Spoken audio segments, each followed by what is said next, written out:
Hey, this is John, and I'm going to start off with a very, very big and bold statement. If you haven't yet achieved some of your life's biggest goals and dreams, I want you to know it's not your fault. When I was 19 years old, I met this gentleman who really was willing to take me under his wing and teach me how to set and achieve goals. And up until that time, I used to look at the TV show lifestyles of the rich and famous, and I used to dream about, living in a nice home and having nice cars and traveling to great places. And what I can share with you is those dreams ended up becoming a reality for me. And the question is, what changed within me so that my life could change? And there's two things I'd like to share with you. Number one is I learned a process that most people have never learned. And the first part of what I learned was obviously something you already know. It's the importance of setting very, very specific goals, which is what everybody knows to do. But what I also learned that most people don't ever learn is how the different parts of my brain were responsible for helping me achieve my goals or sabotage my goals and my plans. And when I learned to activate and use both parts of my brain in the right way, my results started to skyrocket. I've written 3 books, 2 New York Times best-selling ones, been in 8 movies, I've traveled the world, I've lived a pretty nice lifestyle. I get to donate my time and money to the charities that I love, and so does my family. And the reason I'm sharing this with you is because when most people set goals, they don't recognize or they haven't been taught that setting goals uses your conscious imagination and deductive reasoning factor in your brain, 2 of your higher faculties of mind.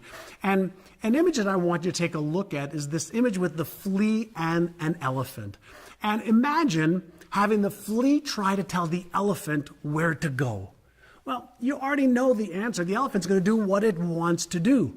And the reason I'm using this visual for you is because your conscious mind is responsible to choose what you want to achieve. But it's your unconscious mind that's the elephant that will go wherever it's been conditioned to go to. And what I can share with you is when I was 19 years old and my mentor said to me, "What do you want to trade your life for?" I wrote down, I want to trade my life for paying my rent, for being able to pay the lease on my car, to be able to have enough money to, go out to restaurants and the bars. And he said to me, "Why are you setting your goals so low?" And the truth was because I didn't have the self-confidence or the certainty that I could set bigger goals. And what he shared with me was this.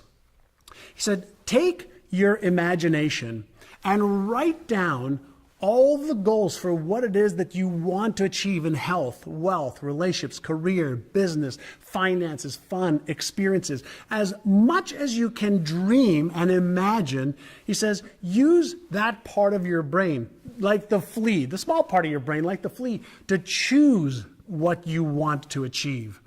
He said, then you take that information and you use your other part of your brain to be able to help you achieve those goals. Now, let me explain something to you about the neuroscience of goal achievement. When you set a goal for something that you don't yet know how to achieve, and you see that goal in front of you, usually it'll cause some excitement in you, and dopamine will be released in the brain. That's the feel-good drug.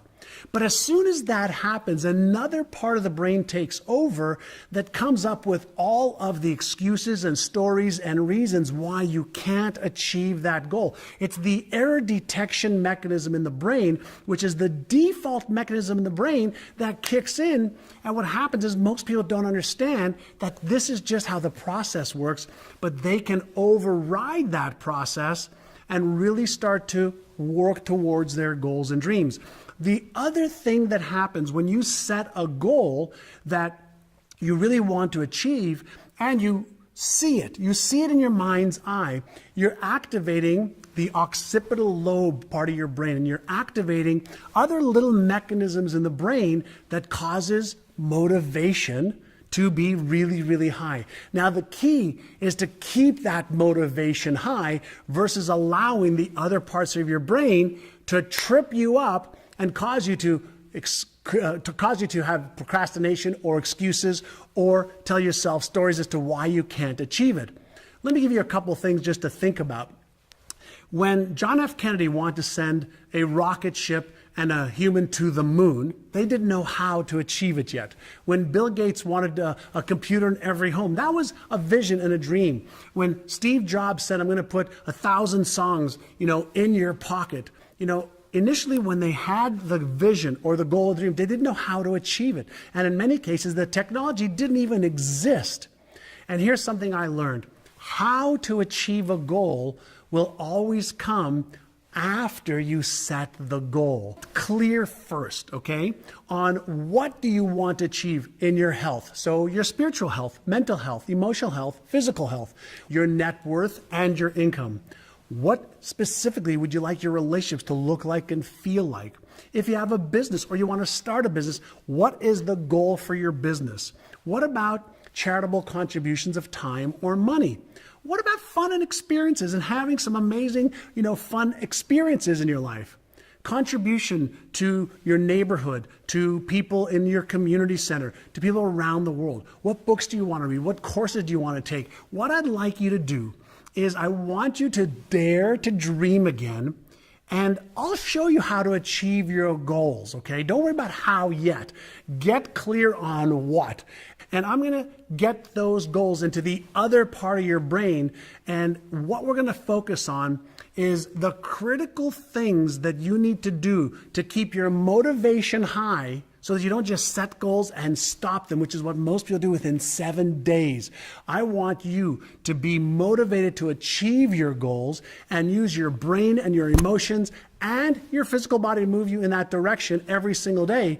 And I'll show you how to not sabotage your success while you stay motivated to achieve your goals, regardless of what has happened in the past. Because a lot of times when I talk to people about setting goals and achieving goals, they feel like they're not smart enough or they're doing the wrong things. They don't know whether they can really achieve those goals. And so what I can share with you is I've helped hundreds of thousands of people set and achieve goals, and I'm going to help you as well. What I'd like you to do is commit, okay, to going through the process, all right, and getting clear first is the first process that you want to get to. For now, what I'd love you to do is, just so we can have some dialogue here, is share one of your top goals with me for the next 6 to 12 months.